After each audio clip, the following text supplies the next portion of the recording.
Good evening, everybody, and welcome back after the Christmas break. I hope you all had a good break and are looking forward to a happy and fulfilling new year and a healthy new year as well, I hope.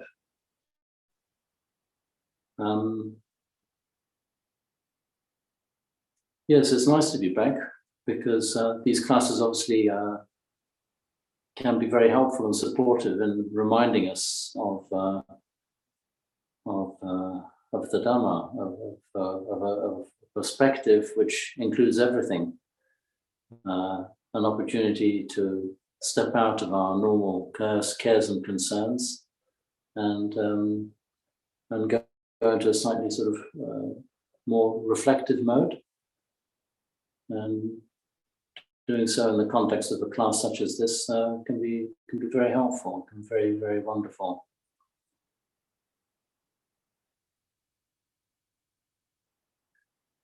I've been, like everybody, obviously very aware of the pandemic.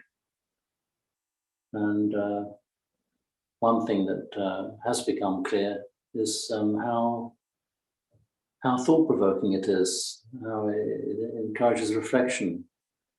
I know that there's been an awful amount of suffering for many, many people who are on the extreme end of illness, perhaps serious illness, perhaps even death. I know many people have been financially very, very badly hit by the pandemic. And it just really is one of those occasions in our history here, when we're reminded of the sort of background uncertainty of existence and how unsettling it can be. That the certainties that we had in a sort of quite a relatively well-organized industrial society, how a natural virus can suddenly disrupt the norms that we're accustomed to.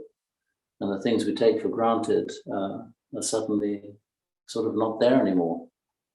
And how unsettling that can be, how it sort of can generate a sort of background sense of anxiety and uncertainty.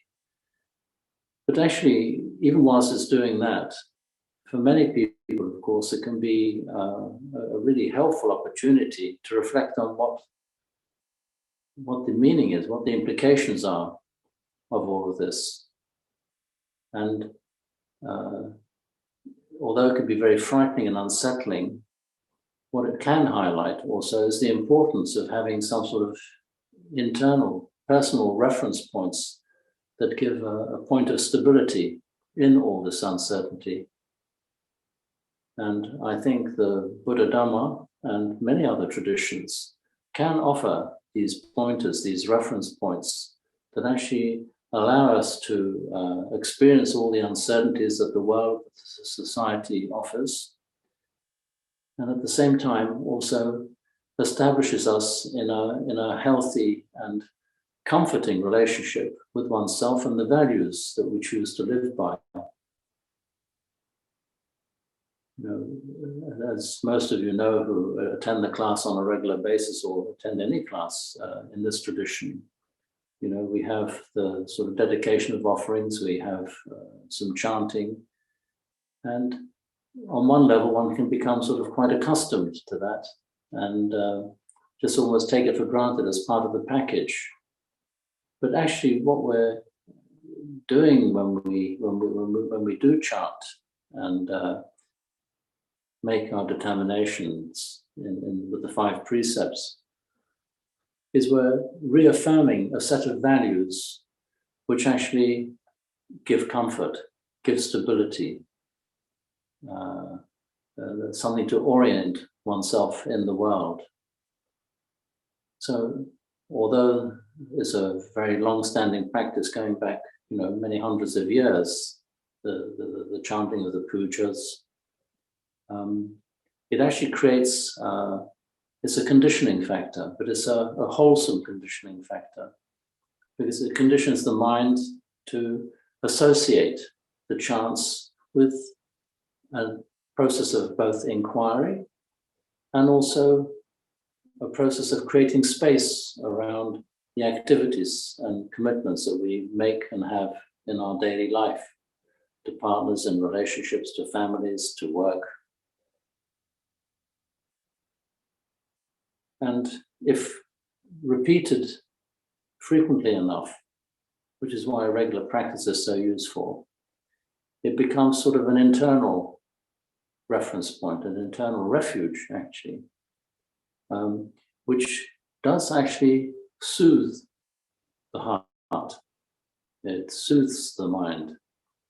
And it's the repetition of it, the repeated practice, not just automatic mode, but mindful mode. It helps establish those values. And what those values are, they're values based on truth, on the way things are. They're based on kindness. They generate kindness and openness. So it's not about sort of creating a sort of a capsule, a bubble, which keeps the outside world out. Quite the opposite. It actually creates a field which allows us to interact with the world and with others in a way which supports goodness, kindness, and ultimately wisdom. So I say all this really as a sort of preparation, as an entry point into our class this evening. And unfortunately, we can't do this together. It's much nicer to be able to do it together. But I'll chant the dedication of offerings and take the three refuges, the five refuges, the three refuges and the five precepts. And I'll sort of be doing it on our behalf, but you're very welcome to join in. And you can do that with the help of Wendy, who put a screenshot up. And so just to run through the steps, what do? I will light a candle, which is what happens in monasteries, happens on retreats, happens when little groups gather. I'll chant the dedication of offerings, both in Pali and in English. I think it's helpful. It might feel a bit strange, chanting in a language which is extinct, but it is a language which has sustained the teachings over many, many centuries. And the teachings are there not to be just practiced by rote. They're really constant reminders to stop, pause, and just be aware, be mindful of what's happening. And it's quite amazing that even just a short 5-10 minute chant can put one into a frame of mind where the cares and worries that we may have been preoccupied with during the day just fade a little bit, just go a little bit more into the background or disappear altogether. And essentially what is happening is that we are coming into the present moment of the chanting, which is just a melodious chant, which obviously affects the brain, the mind, differently than if it was just recited. And it puts us into contact with the context of the words themselves as to what they're pointing to. And certainly the important ones are not only taking refuge in enlightenment as a principle, but there is a solution. And the solution is waking up to the way things are, living in harmony, in alignment with the way things are, in a way that transcends our preferences and our dislikes, but actually, by being in line with the way things are, is in accord with them. And when we are in accord with the way things are, that just quite naturally releases and reveals the peace of being one with everything. And that's essentially the point of our practice. It's about the well-being that comes when we're in line with the truth, when we're living the truth, living in line with the way things are. And that's a journey which we're all on in our different stages, different phases of life, different genders, different mind states that we might have. We all have this opportunity to stop, pause, and just be fully present and rest in awareness without getting too caught up in experiences. It's not about not having experiences. It's not about cutting them off. It's about being present to the experience, but being aware that we're present. So we have a healthy relationship between present moment awareness and the contents of awareness, which are constantly arising, existing, and ceasing. And it's a blessing to connect with this process in that balanced way, which allows us to live in the world, but established in truth of the way things are. And what that does, of course, it allows us to feel one with the way things are. So the sense of separation, which generates our sense of separate identity, starts dissolving. We can still see what is separate. We can still discern the differences between one object and another, but it's all held together in an overview, an inclusive view, which is basically what an awakened mind does. And what's an awakened mind? It's just awareness, which happens to be embodied in a physical form, but which can recognize this form with all its changing states, recognizes the changing nature of reality, and is established in the truth. And that's the true happiness, true well-being, which is unshaken by events and which allows us to experience peace. So I will turn and light the candle. I won't light any incense because it doesn't agree with me, and then we'll chant.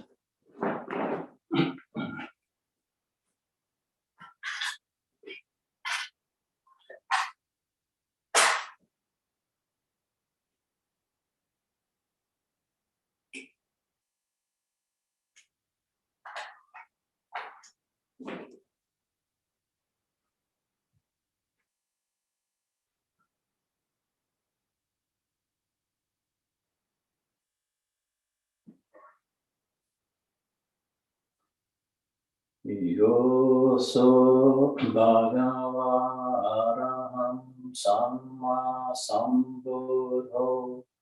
To the Blessed One, the Lord, who fully attained perfect enlightenment, Swakato Yena Bhagavata Dhammo, to the teaching which he expounded so well, Supatipanno Yasa Bhagavato Savaka Sangho, and to the Blessed One's disciples who have practiced well, Tamayam Bhagavantam Sadamam Sasangham, to these the Buddha, the Dhamma, and the Sangha, Imehi Sakare Hiyataraham Aropite Hiapipujayama.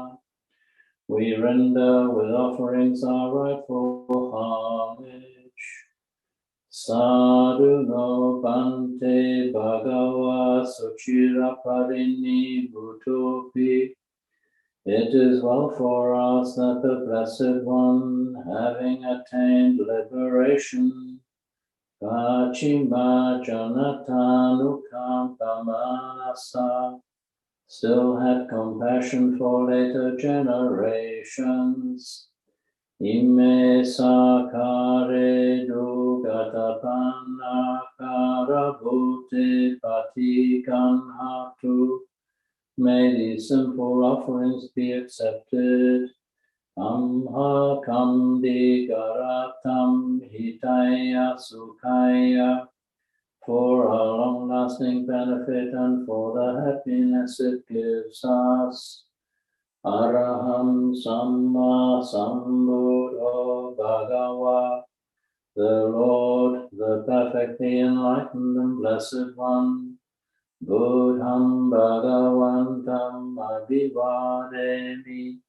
I render homage to the Buddha, the blessed one.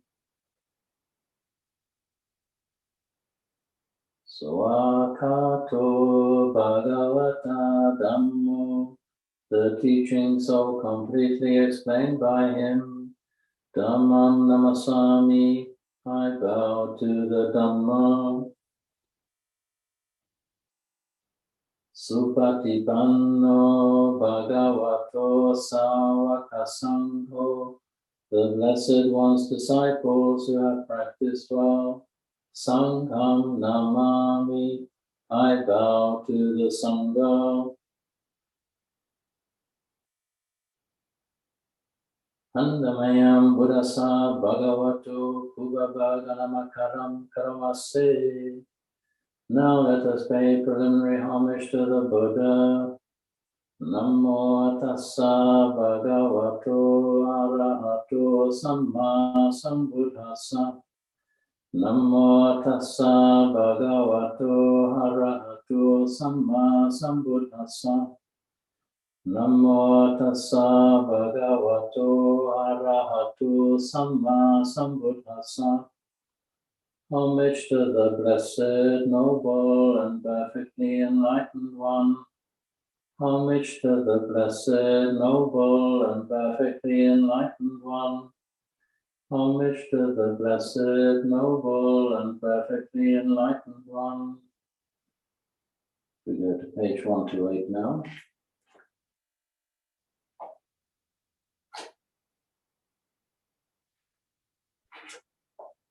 And this is taking the three refuges. The three refuges being the Buddha, the Dhamma, and the Sangha.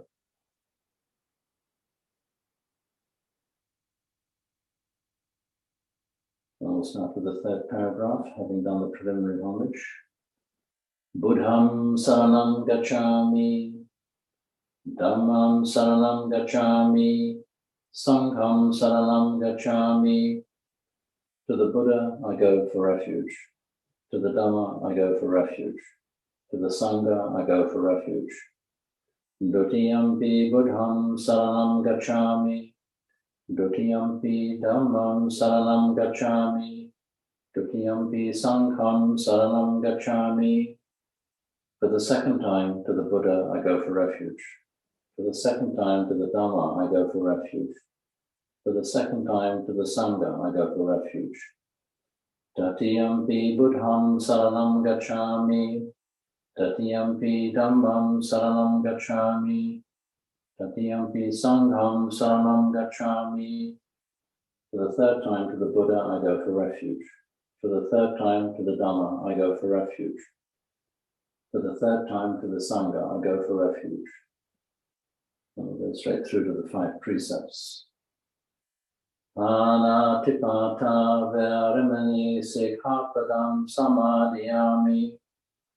I undertake the precept to refrain from taking the life of any living creature.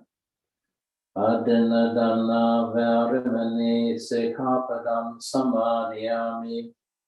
I undertake the precept to refrain from taking that which is not given. Kame sume chachara verimani sikhapadam samadhiyami. I undertake the precept to refrain from sexual misconduct. Musavada verimani sikhapadam samadhiyami. I undertake the precept to refrain from lying. Sura meraya majja pamadatana verimani sikhapadam samadhiyami. I undertake the precept to refrain from consuming intoxicating drink and drugs which lead to carelessness. Imani pancha sikhapadani silena sugatim yanti, silena bhogasampada, silena nibutim yanti, tasma silam visodaye. These are the 5 precepts. Virtue is the source of happiness. Virtue is a source of true wealth. Virtue is a source of peacefulness. Therefore, let virtue be purified. Sadhu, sadhu, sadhu. And about 3 times.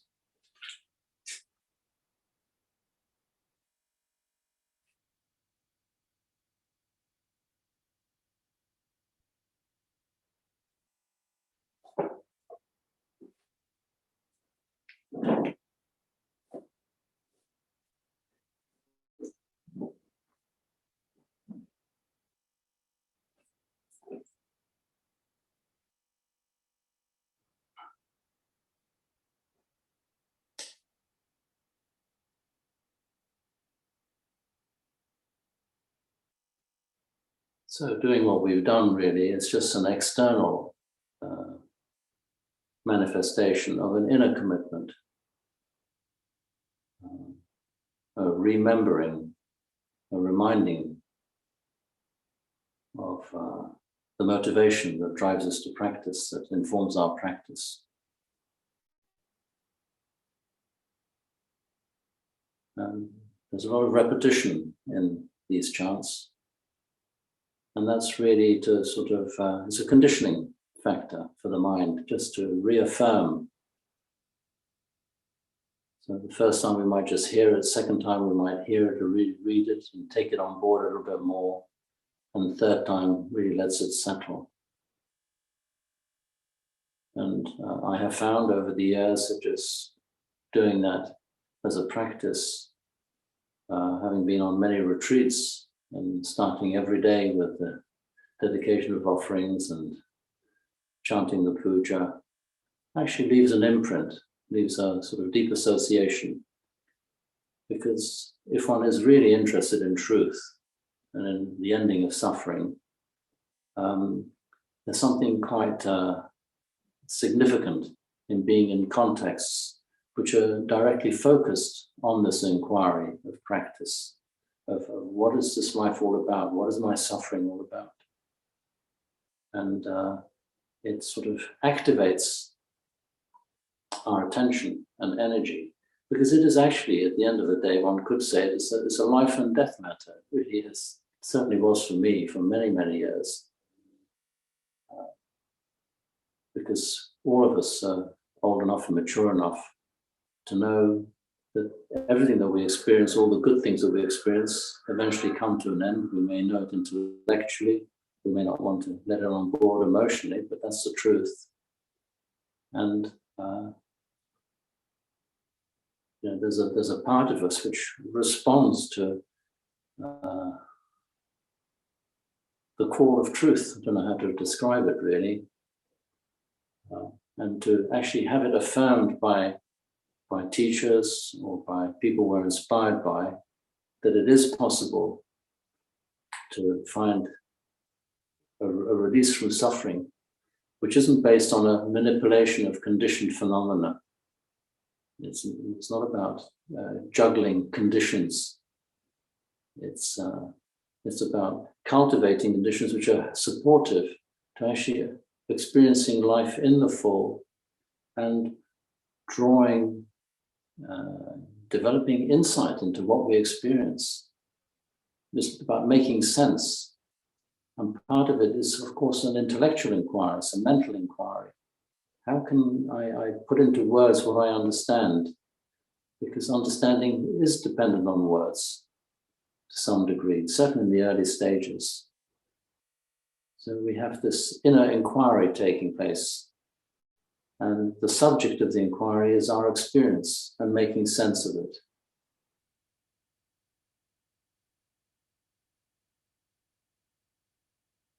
One very important element in it is creating some space around our experience, so that we're not caught up in a reactive pattern, having to respond to the input of excessive data.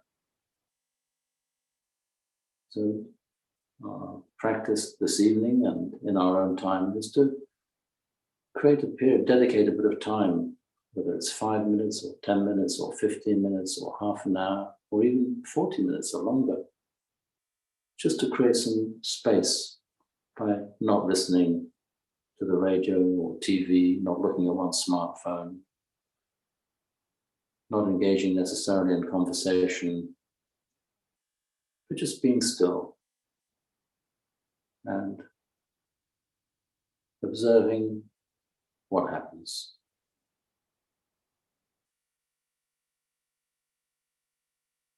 So silence and stillness, when our attention isn't drawn to some external phenomena. So just take a comfortable position of sitting upright.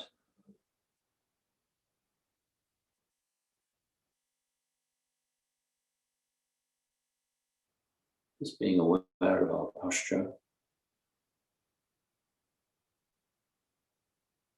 being aware of the body, essentially, making sure that it's relatively comfortable. An upright sitting posture is an ideal posture because it can reflect the quality of attention. It's not rigid, it's not a military parade type of ramrod uprightness. But the shoulders are relaxed, not slumped forward, but slightly back just to open up the breathing.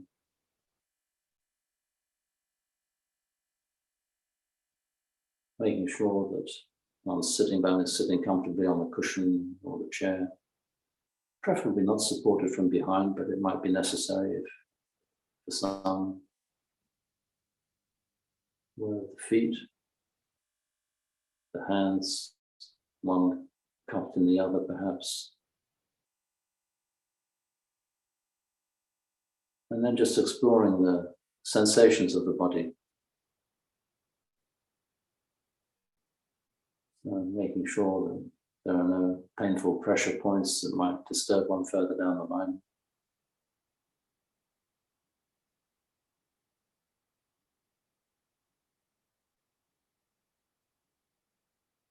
And taking a few, 2 or 3 slightly deeper in-breaths.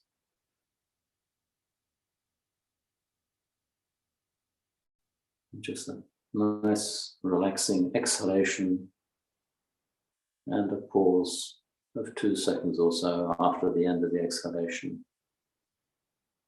Just that sort of, just that letting go, just breathing out, relaxing on the out breath. So the posture is upright, nice balance of uprightness and relaxation. And then the second breath, breathing in, pausing for a fraction of a second, noticing the pause, breathing out, exhaling, and again pausing for 2 or 3 seconds on the end of the out breath.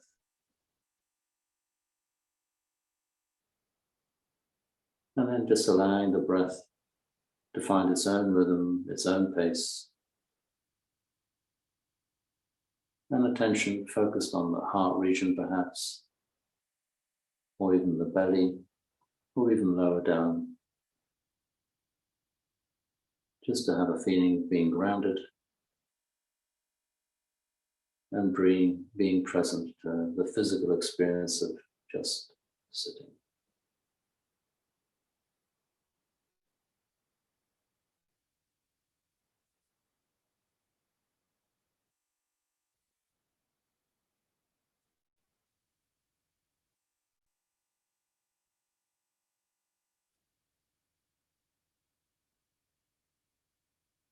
And as we sit, we can notice all the little tension spots that might have built up during the day. A lot of them will be around the temples, the forehead, the eyes, the mouth.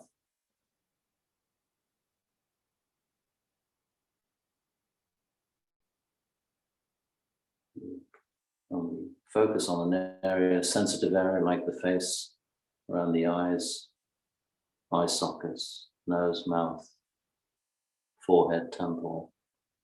We might even notice a slight tingling sensation as we notice the energy that attention gives rise to or reveals.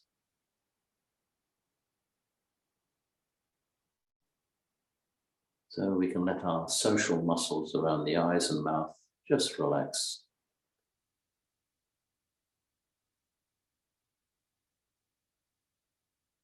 Any tension that may have built up around the neck, or the shoulders, back of the shoulders. You might even want to move your shoulders just a little bit, just to give them permission to move, stretch a little bit. As you do that, you might sense a tingling sensation or a release, or it might be a quite spontaneous, deeper in-breath and out-breath. Nothing forced, just allowing nature to do what it does.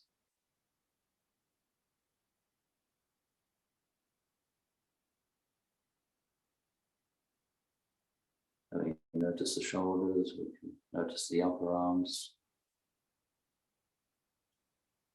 touch of clothing against skin. Moving our way down the forearms, into the palms of the hand and the fingers. And again, another sensitive area. Fingers, hands, those wonderful instruments.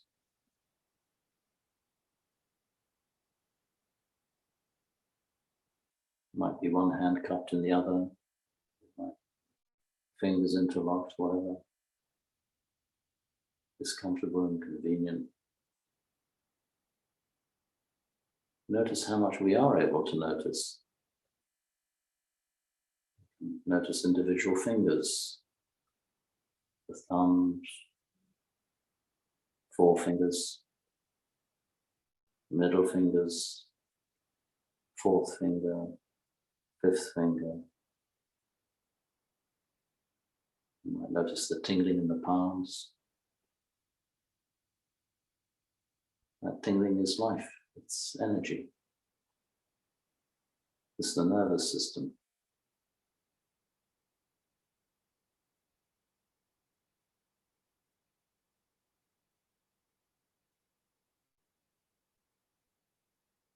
As we get accustomed to exploring the sensations on the skin, we can notice the bigger movements of the rib cage expanding and contracting with each in-breath and out-breath.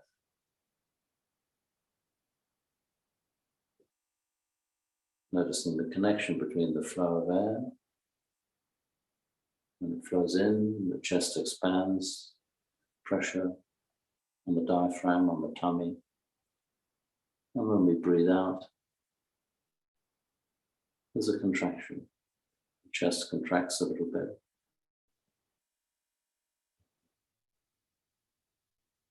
Like deflation in the rib cage, and then the breath picks up again. Inhalation, expanding chest, pressure on the diaphragm. And again, noticing all the sensations associated with the breathing cycle. The flow of air in through the nostrils, down the windpipe, through the heart region into the lungs, and the exhalation that follows. It's a natural cycle of coming and going.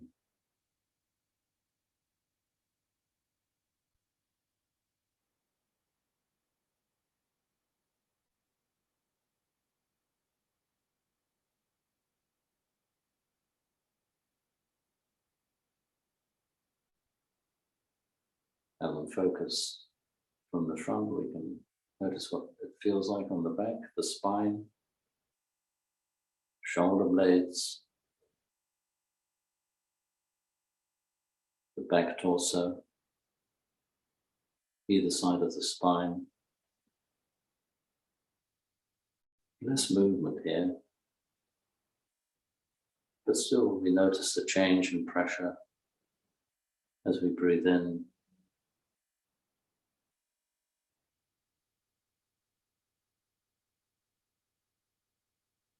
Just aware of the spine from the nape of the neck all the way down to the coccyx.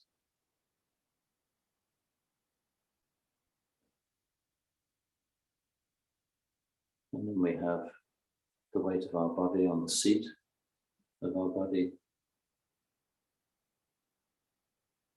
Again, noticing the slightly increase in pressure with the in-breath and the out-breath. just aware of our genital area, and then down into the legs, the thighs,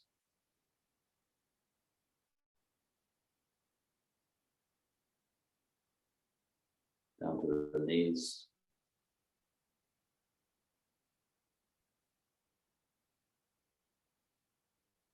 and below the knees, down the shins and the calves,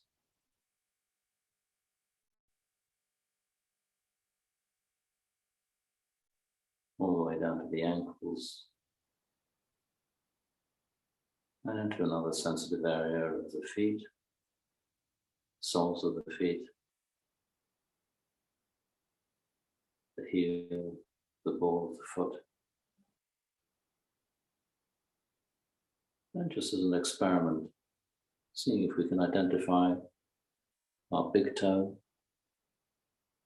second toe,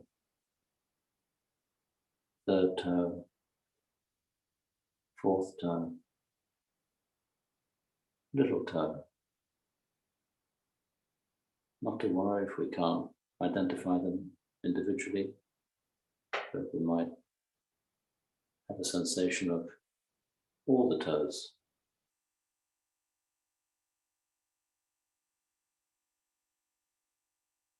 And we capture a sense of the whole foot, both right and left,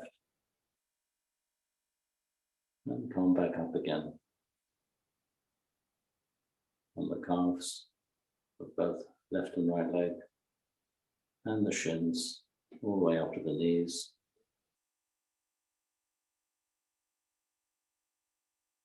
The knees being quite critical joints, we might be very aware of our knees.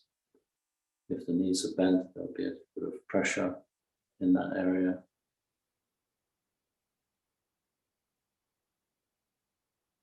And then we go up on the inner thigh, outer thigh,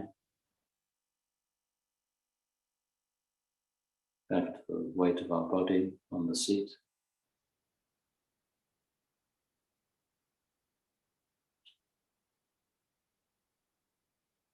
Noticing the pressure of the breathing in and out in the lower belly.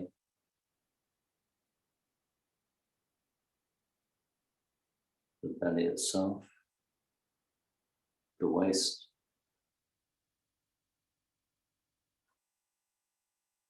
and without even having paid specific attention to it, we come back and notice the breathing cycle, the in-breath and the out-breath, the body just breathing in automatic mode.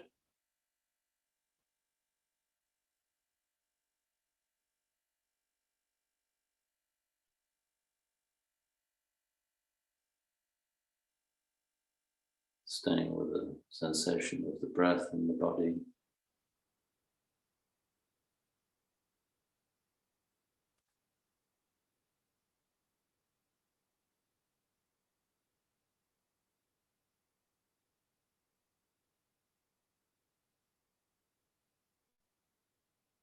Noticing the signs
And just noticing our state of mind,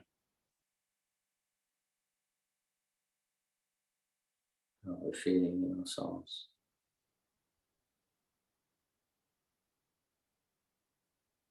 Probably feeling a bit quieter, a little bit more stillness.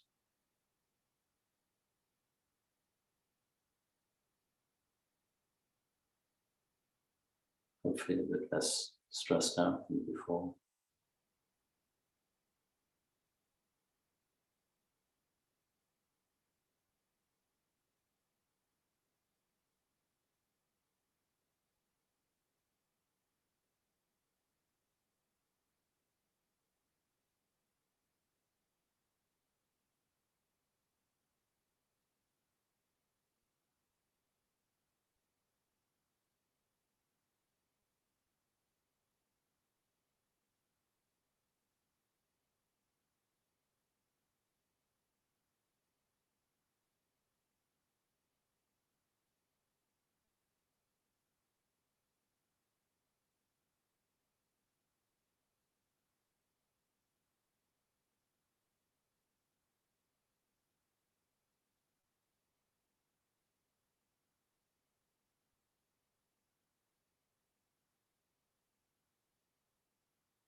Just noticing what the mind might have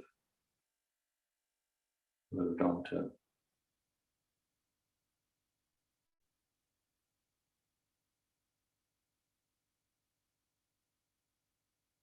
And just coming back to here and now.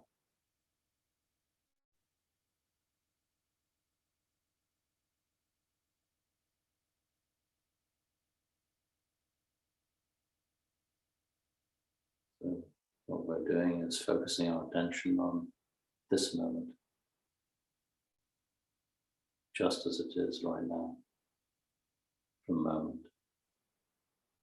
to moment, the timeless present.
Noticing the breath, noticing the body,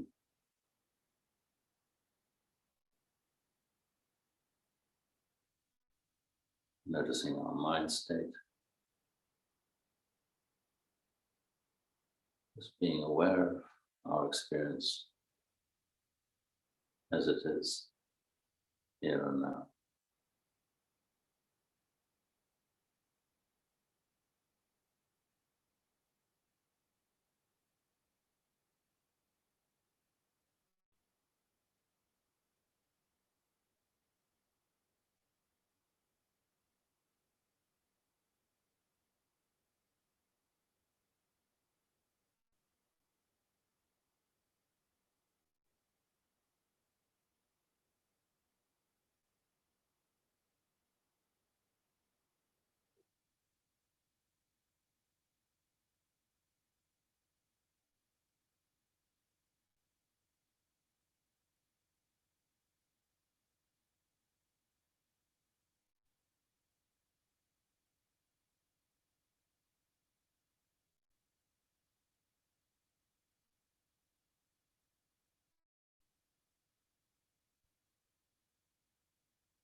If the mind is wandering a lot, it's difficult to stay in the present. Every now and then we can just open our eyes just slightly and just connect with what we can see. That's here and that's now. Just to reorient and connect with the present moment.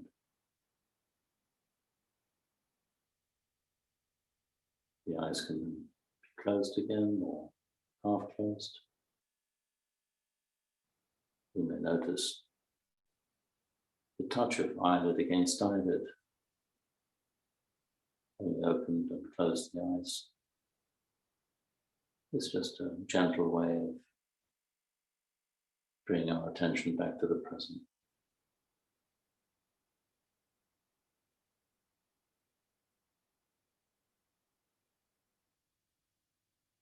We may notice what we can see with the eyes closed.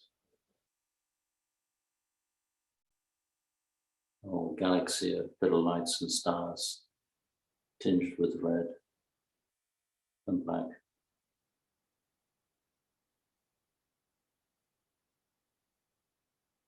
Just focusing on what we can see with the eyes closed. Again, focuses attention on the here and now, in the here and now, on the here and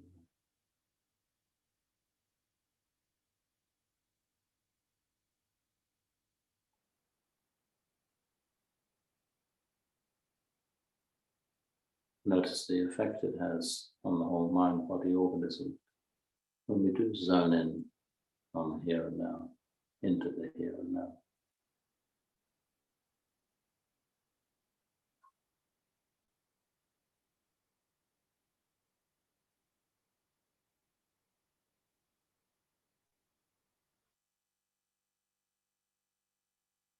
Another way of coming to the present is to listen to what we can hear. The inner silence, the sound of silence, that white noise, the innovation of the ear. Not focusing on the background noises unless they're very loud.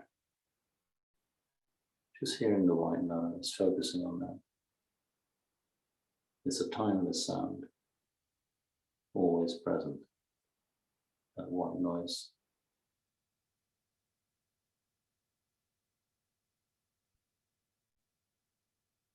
Staying with that.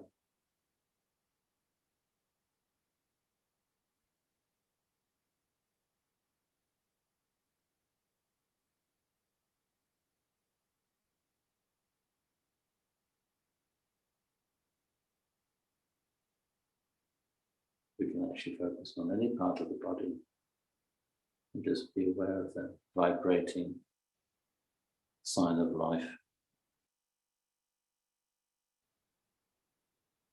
Around the mouth and the tongue.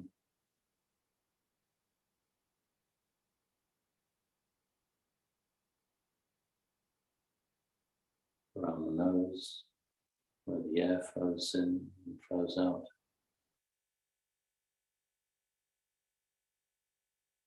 And of course the whole body. From the crown of the head.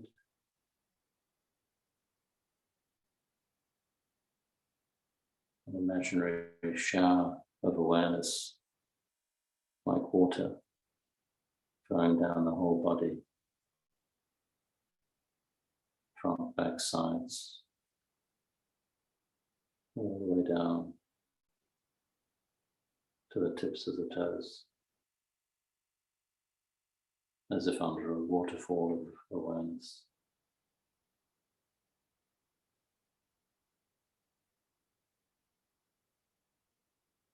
Just immersed in the sensation of being.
So immersed in body sensations.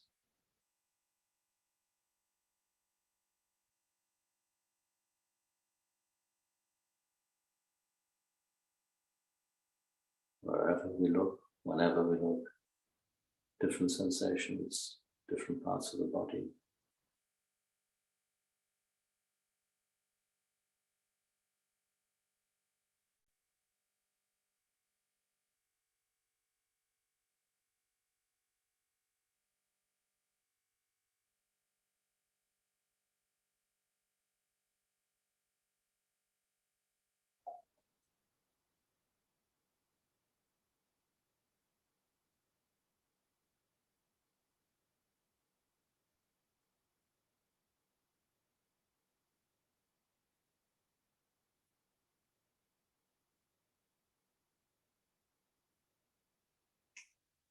Bathing in silent awareness.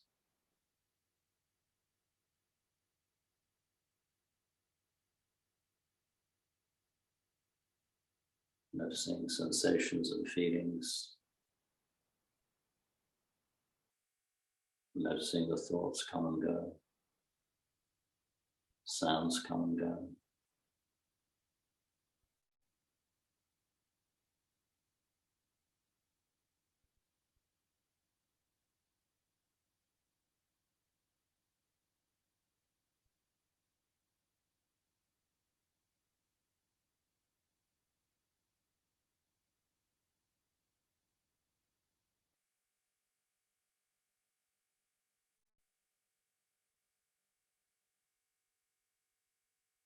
And I'll ring the bell.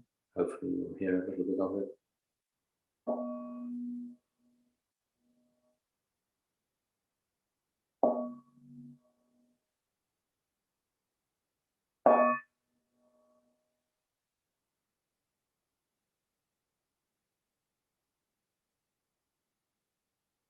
And just opening the eyes, coming into the environment you're in, your room, and allowing the body to stretch if it needs to move, or just sitting quietly.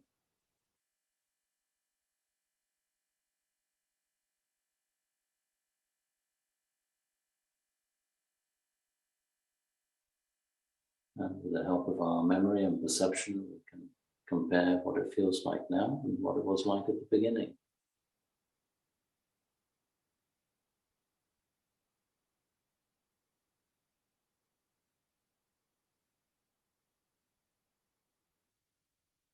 And as we come out of the sort of silent, shared sitting, what do we notice? Awareness is the same, just conditions are changing. The bell has rung, some people are moving, but the constant is our awareness. So actually, we're meditating. If we get the real meaning of meditation, which is simply being present to what is.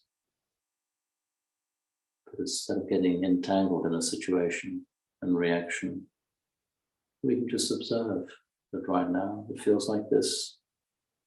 Is the meditation over? Well, or a question of vocabulary, perception.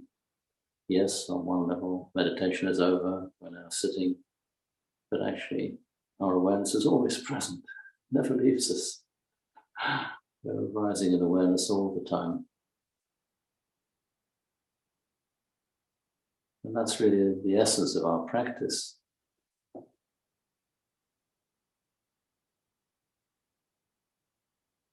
It's to extrapolate from what we experience and see what the operating principles of existence are, of manifestation, relentlessly changing, sometimes predictably, sometimes unpredictably. But the knowing, not in knowing about, but knowing the actual immediate experience is whatever's arising. So the question is, what is noticing? What is it that is aware? Well, it's just simply awareness. And in that awareness, we arise with our sense of identity, our name, our feelings, our emotions, our judgments, our sorrows, our joys, our ideas about who we are.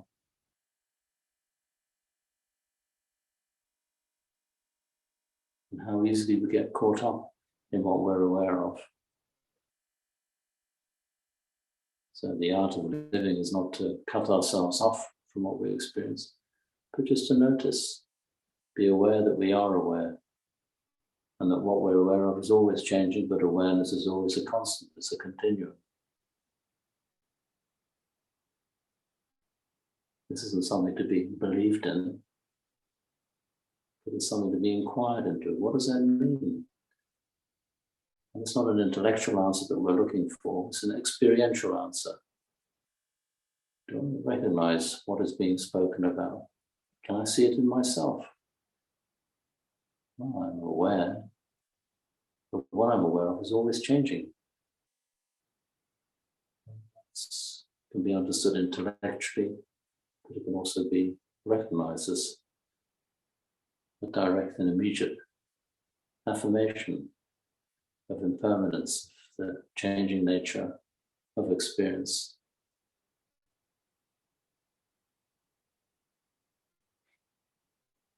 So we have a little bit of time. Very happy to hear any comments or have any questions that we can address collectively. Happy to give a few thoughts to whatever does come up for anybody. Or we can just sit quietly, whatever feels right for you.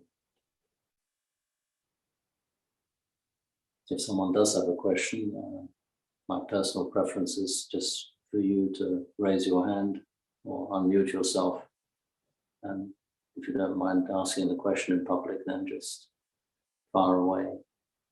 if you feel more comfortable with putting it in writing anonymously, then you can put that into the chat, and I'll do my best to retrieve it.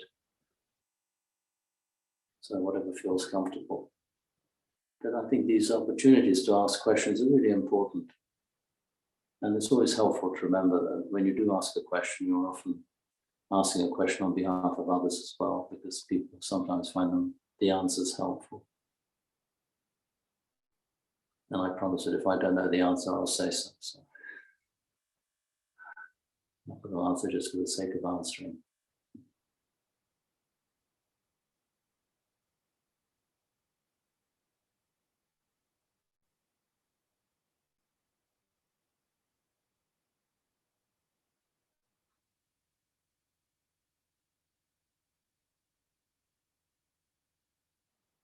Well, I think, can you not unmute yourself? Now I can. All yours. Thank you very much for a beautiful meditation. Really feels very good to be back.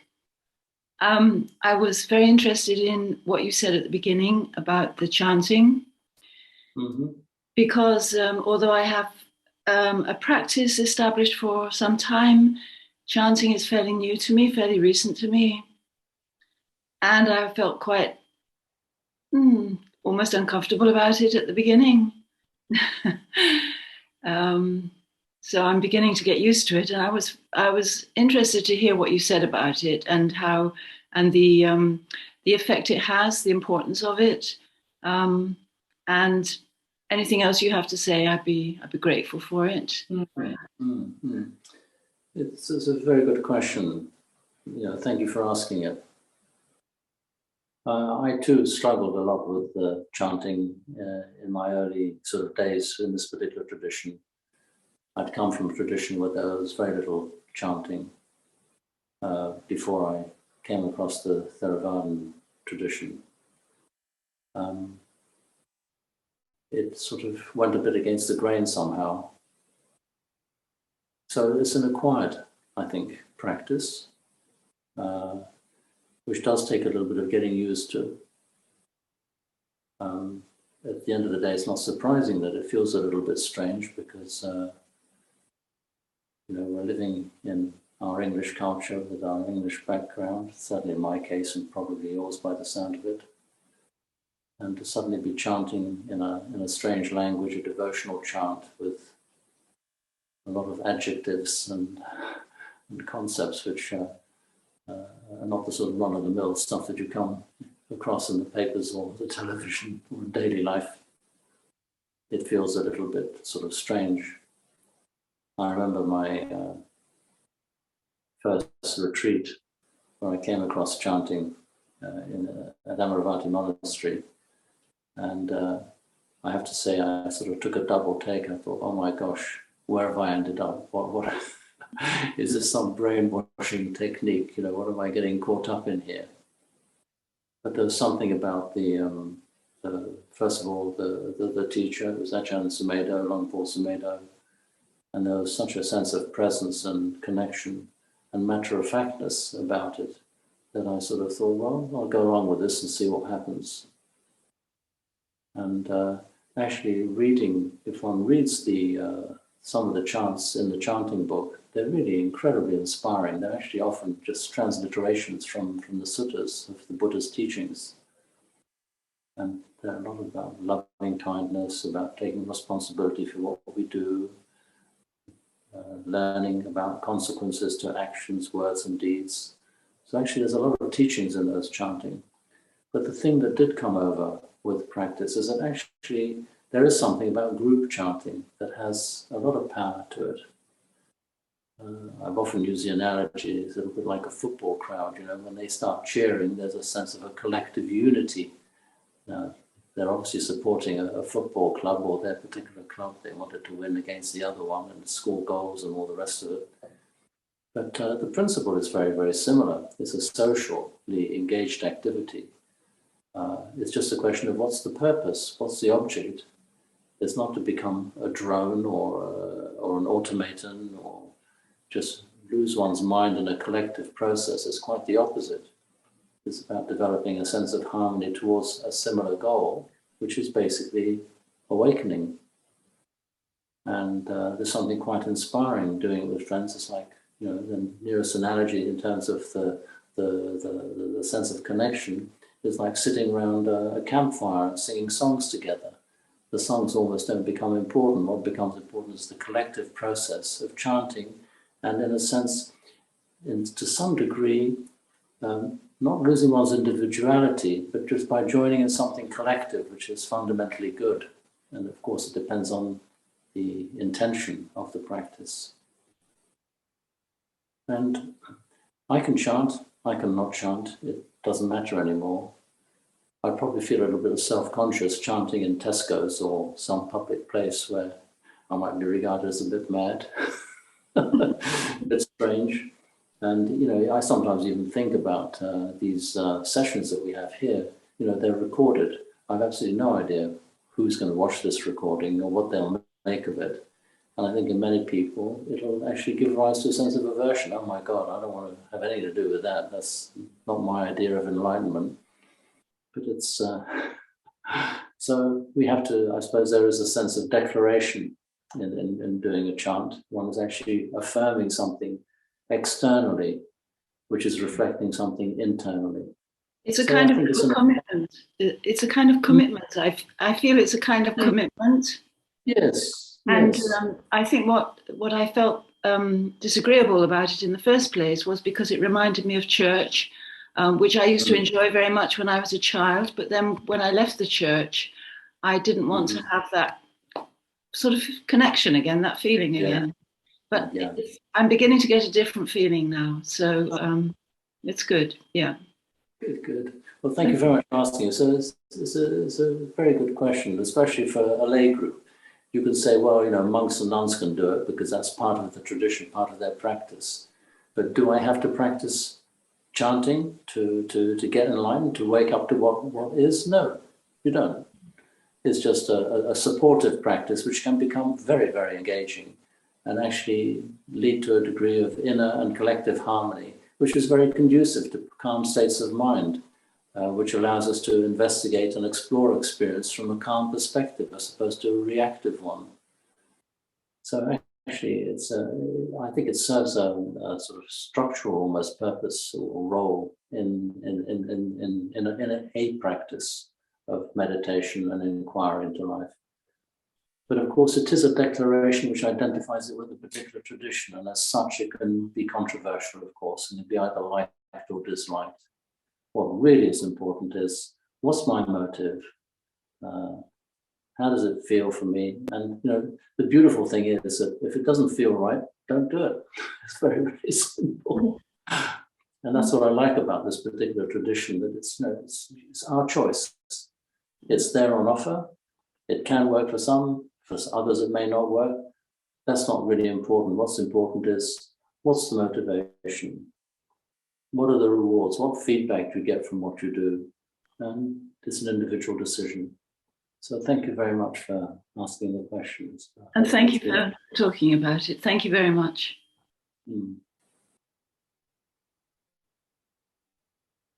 Yes, I see. Can't quite see your name, Matt. It's Carl. Carl. Can you hear me, Nick? Yes, very clearly, very clearly. Good.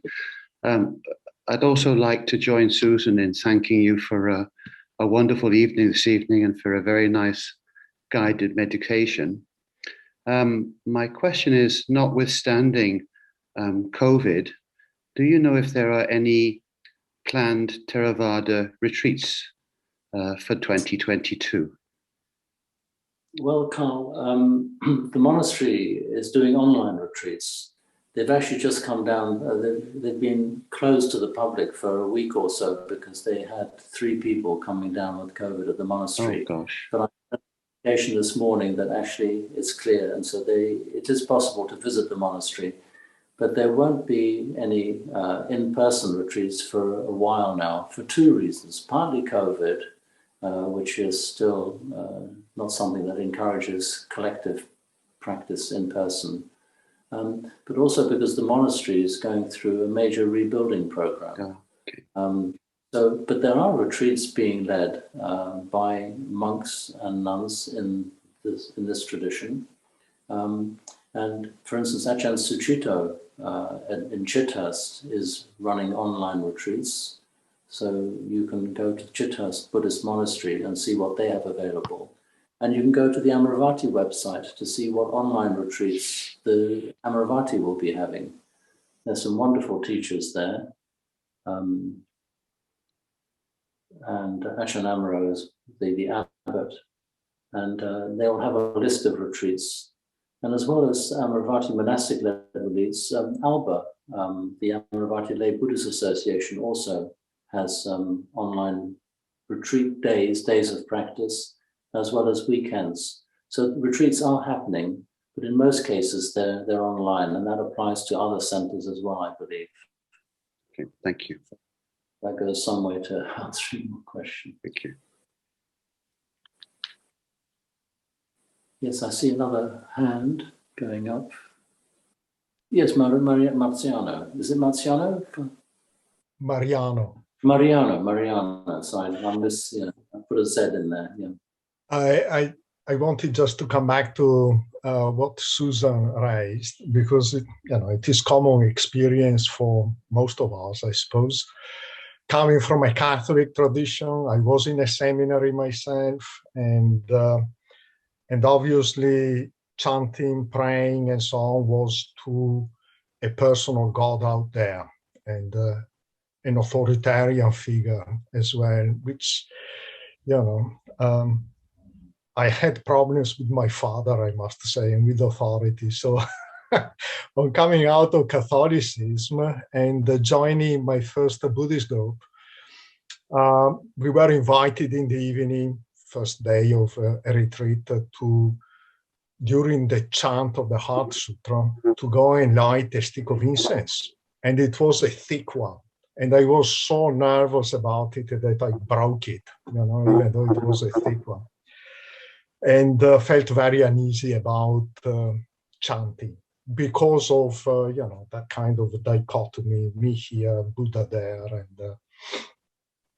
But in time, if it is of any use,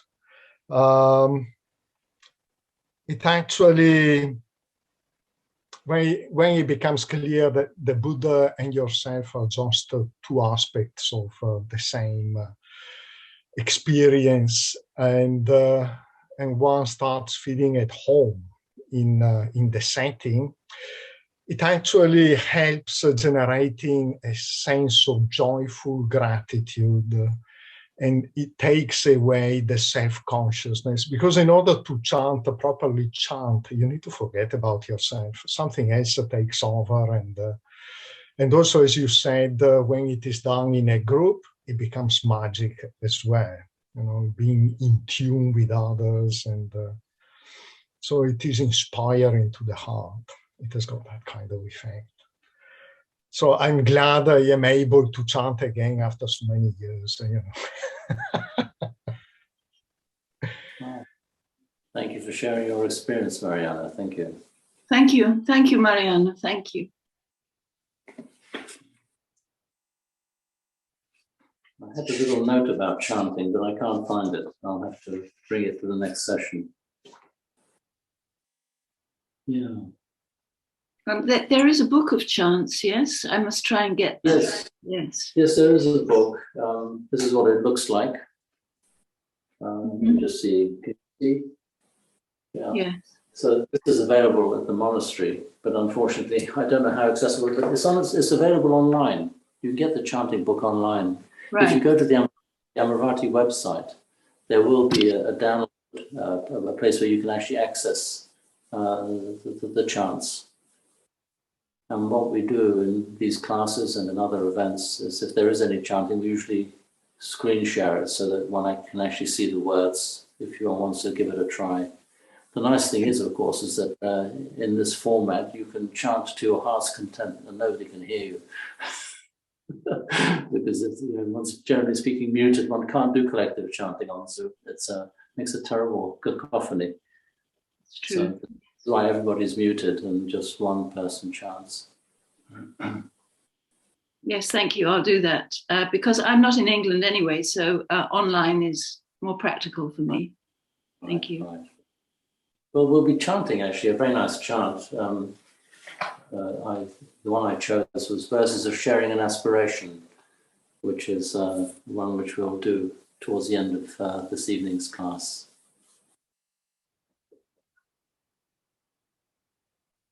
So I see I've got some chats coming in. Oh gosh, a lot of chats. I'll just read to see what it says. Wishing me a happy, healthy new year. That's very nice, thank you. I was wondering if you could say something about how we can let go of our anxiety in relation to making decisions in this age of uncertainty. I find myself often struggling to choose one way or another, paralyzed by the fear that I will make horrible mistakes, devoid of a compass to see the wisest direction to follow, or the bigger picture clearly. Thank you. Oh, wow. Well, my heart goes out to you because I know it's a terrible state to be in. What I will say, what comes to mind? Well, what comes to mind really, the best answer is to meditate. It sounds sort of simple answer, but actually it's a very profound answer. Because anxiety often makes it much harder for us to think clearly, to be clear about what to do in a situation that might have several options. I found that we can actually trust that there is a part of us, a deep, deep part, that intuitively knows what is the right thing to do.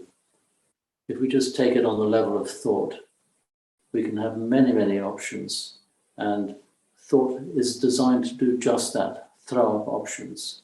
But the thought to follow, or the solution to follow, comes from a different level of being, and that's more about the heart, and by the heart I mean the body. There's an embodied intuitive wisdom in each one of us, and it takes a while to sort of learn how to tune into it. And what meditation does, it slows down the thinking, and therefore, in a sense, it starts simplifying the process. If you notice, and one way of slowing down the thinking, of course, is by meditating, by bringing attention to the breath, to the body, as we did in the early part of our session this evening. And it does something. There's some sort of chemical, quote unquote, process takes shape, and an answer evolves. And the way to identify the right course of action is to say, what does it feel like in the heart region?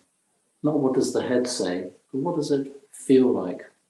It's the integration of reflective thinking process together with the heartfelt, intuitive, felt sense that gives the right answer. And the beautiful thing is that in most cases, the decisions that we have to take are not necessarily life and death ones. But if we have a lot of fear, go to the sensations of the fear and be grateful to them on one level. Say thank you for being frightened, because obviously there is some concern about what the right decision is. But don't worry.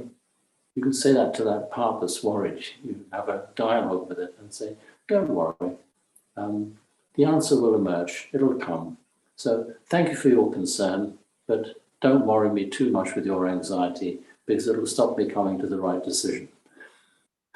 And it's quite amazing how one can have these inner dialogues between the parts that we're made up of, and come to a place where, out of a slightly more settled, grounded experience, the answer will emerge.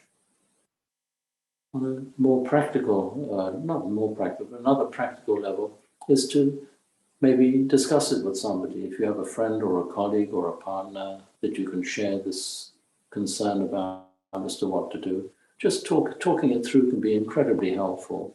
it can be often very reassuring to hear another person's perspective when they point something out, and just putting it into words with another person helps objectify the anxiety. And hopefully, if the person is helpful and supportive in their response to you, that might help settle some of the anxiety. But I sympathize with where you are, but don't believe that this anxiety is the be-all and end-all of everything. Going for a walk to think something through can be very helpful. Something physical, being surrounded by nature, can be very grounding and very helpful as well. If you can't speak to somebody in person, have a telephone chat and just run it past somebody else and then see what they have to say if it's possible. So those are the answers that come to mind right now. Thank you so much. Thank you. I hope that's helpful. Right. There's another question here as well. Thank you, Nick, for offering your time and wisdom. I was wondering if you could say something about how we can let go of our anxiety in relation to making decisions. Oh, it's the same question, I think. Yeah, it looks like a very similar one.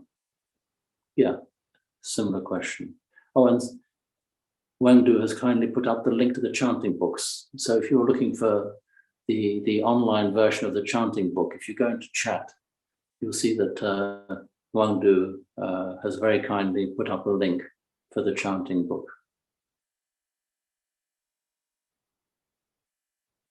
Yeah. So just to conclude on this anxiety thing, anxiety and concern can be excessive. Some of it is very helpful, but some of it can be too much. But essentially it's a protective mechanism, isn't it? It's to help us make the right decision. And I really would encourage the trusting that actually you have all the wisdom that is required. It's just a question of going below the level of thought and speculation, and it's a bit like getting into some cold water, taking the decision and just walking into the cold water as opposed to thinking what it's going to be like. Once you're in the cold water, the energy will come and you'll do whatever you have to do. It's a sort of instant solution to the problem. And the other thing is that if one does make a wrong decision, very often one can correct it. If something doesn't work, then say, oh, right, okay, well, that didn't work. So maybe there's another solution to it. So it's to sort of lighten up and loosen up and take life seriously in terms of the meaning of it, but at the same time, not treat it too seriously so that you get imprisoned in all these states of mind that arise. So I see the time has been creeping up on us, and it's 5 to 8. So what I'd like to suggest is that we'll have a closing chant, and then we'll do the closing homage, and then we'll have bring the class to an end. So the chant I thought we might chant is on page 41 if you have a chanting book. It's a very simple one. This is a reflection on universal well-being. I'm not sure we're going to have time for well, we might have time, but let's chant this first one. Reflection on universal well-being on page 41.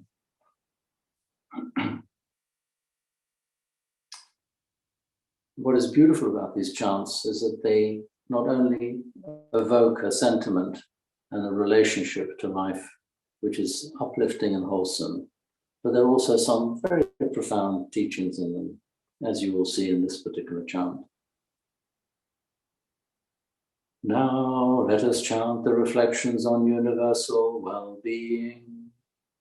May I abide in well-being, in freedom from affliction, in freedom from hostility, in freedom from ill will, in freedom from anxiety, and may I maintain well-being in myself. May everyone abide in well-being.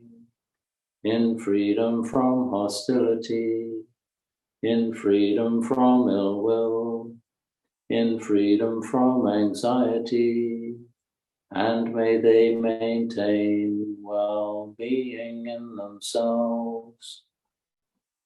May all beings be released from all suffering, and may they not be parted from the good fortune they have attained. When they act upon intention, all beings are the owners of their action and inherit its results. Their future is born from such action, companion to such action, and its results will be their home. All actions with intention, be they skillful or harmful, of such acts they will be the ends.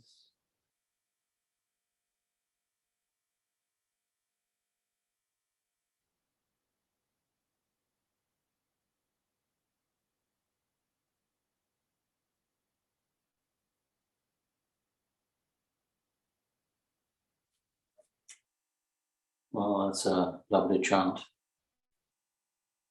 So simple and to the point. Hopefully it's alleviated any residual anxiety any of us might have.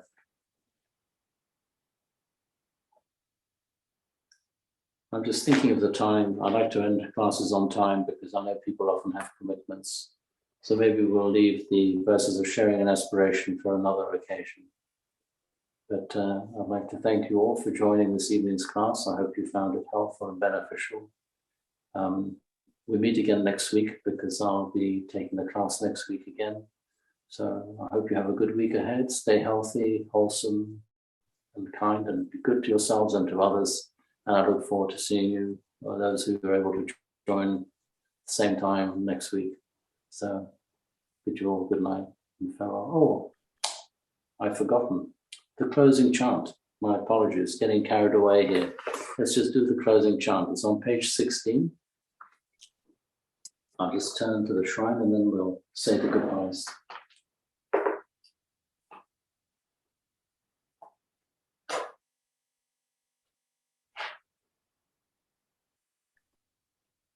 Araham Samma Sambuddho Bhagava, the Lord, the perfectly enlightened and blessed one, Buddham Bhagavantam Abhivademi.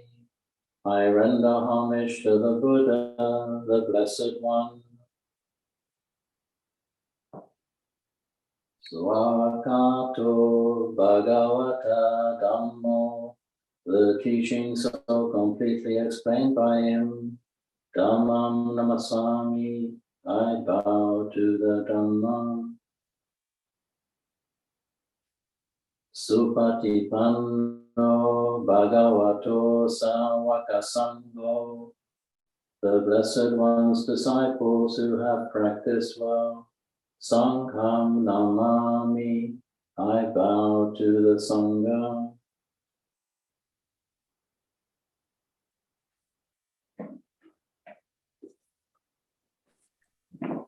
So that's an interesting example of what we were talking about chanting.